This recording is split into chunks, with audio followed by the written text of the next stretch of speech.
Well, Tariq Panja from the New York Times is the journalist who broke this story, and he joins us now. Tariq, thank you very much for talking to us. It's really good to see you. It's a pretty complex story. Can you just tell us exactly what City are being accused of here? To simplify it, it's kind of nothing to do with the finances as such, i.e. the details within the finances. What it's to do with are the revelations from the Football Leaks documents, which suggest that Manchester City didn't tell the truth. So to really simplify it, they're being accused of misleading UEFA, the investigators and other licensors over a number of years. So whatever the level of detail in the accounts are, which are what normally count when it comes to FFP, this is more of a disciplinary dispute over misleading investigators, misleading UEFA, not telling the truth. That's probably the simplest way of putting this. So what are the clubs saying in response to the accusations? I know they've made a statement since this story broke. The club have denied wrongdoing, and when I phoned them yesterday, they said I should stick to a statement that was released in March, in which they say that their accounts, there's nothing wrong with their accounts. This is a malicious campaign against them, etc. However, since then, not to me but to other media, they've suggested that this story, they will use this story as part of their defence to show that people are briefing against them from within the investigation, etc. And can you just clarify now the chronology of what's happening here? Because there's an independent panel that it's going to make a recommendation to UEFA we're expecting this week. Yeah, there's two chambers within the FFP kind of disciplinary orbit. You have an investigatory group, which, as the name says on the tin, does an investigation. Once it's finished that, it could do two things. One, it could come up with throw the case out. There's nothing to find. Two, come up with a settlement agreement with the clubs involved, which they've done in the past, including with Man City. Three, send it to an adjudicatory chamber, which is essentially the judge or a judging panel, which will decide on a sanction if the investigatory chamber suggests that's what needs to happen. And you've been working on this story for several weeks, and probably even longer. And from what you're hearing, they are going to recommend a year-long ban.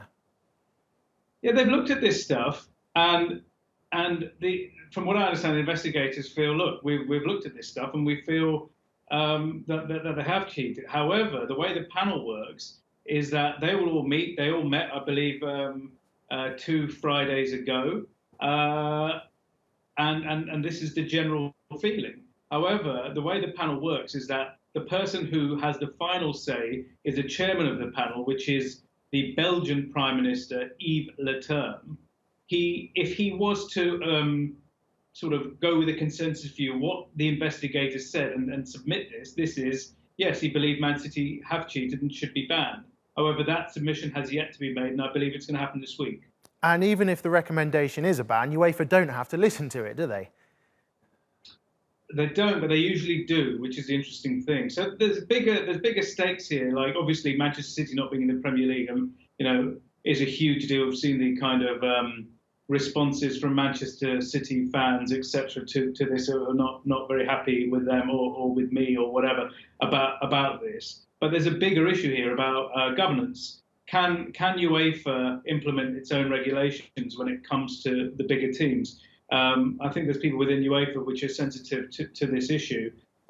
Someone said to me that if we don't go through the door, we might as well close the door on FFP. It just shows that we are weak if the rules have been broken. Because you're talking to me from a Turkish network. There have been several Turkish teams that have been sanctioned. Some have even been banned by UEFA for breaches of financial fair play. So is it going to be one rule for the so-called mega clubs and one rule for everyone else? This is what this is a test of in many ways. So do you get the feeling this could be the end of FFP in its current guise or as we know it?